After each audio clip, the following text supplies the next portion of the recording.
A team of high school teachers and administrators are continuing to question whether or not the existing block schedule is to blame for Regents' scores being below mastery level. After weeks of meetings and studying the issue, the high school steering committee has possibly come up with a revised block schedule that could be implemented by the start of the next school year.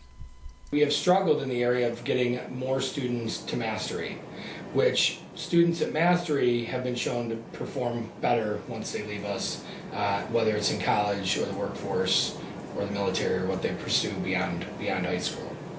Lanigan believes that a schedule change may be the key to improving already impressive graduation rates. A 91% graduation rate for our high school students, which is outstanding.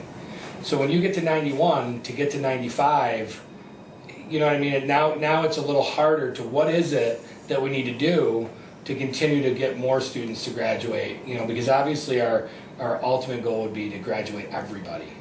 With the new schedule, Lanigan is hoping to balance core classes while keeping challenging and engaging electives open to students.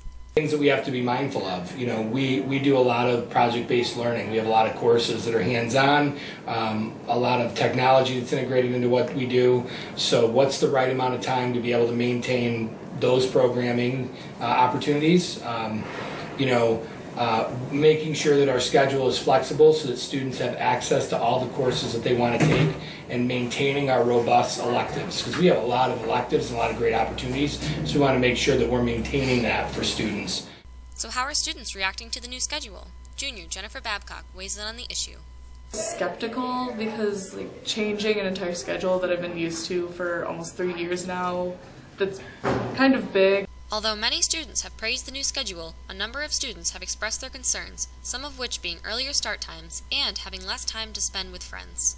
I was kind of nervous about the whole starting early because I like walking around in the morning with my friends and I have things to do in the morning, like handing things to my teachers. I didn't like that we had to get up 10 minutes earlier in the morning, but it's not really that big of a deal in the grand scheme, and I like that time frame and the other time that was taken away from the ends of the classes was put at the end of the day.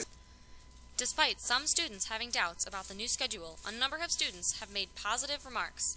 Senior student Calla Lewis has good things to say about the new schedule, one of which being the discontinuation of 3-day-in-a-row classes. Class rotations are odd, like sometimes you could have a class 3 days in a row and then not have that class for 2 days, or you could have a class a day and then not see your teacher again for another week.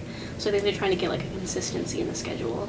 Science Department Leader, Ms. Christina Scales, has confidence that the transition from the old schedule to the new one will not be difficult. Saw this schedule as it was initially proposed. This is pretty exciting because really there's not a whole lot of adjusting that has to happen from a teacher perspective or from a student perspective. Scales also applauds a distraction-free lunch period as well as building time, contributing to student success. There's no more split lunch. I think that's pretty exciting. And I'm really looking forward to the building time because I think there's a lot of potential. Scales has faith that the new schedule will be a contributing factor to students reaching their goals after high school. Reach their graduation goals, but perhaps better prepare them for whatever it is that they're deciding to do. Yeah. Special education teacher Zach Gilbert comments on how it is necessary for students to maintain life skills to prepare for their futures, and the new schedule will do just that. One of the biggest challenges we face is teaching you the little things, the soft skills, how to get along with people, how to solve your own problems, how to be responsible.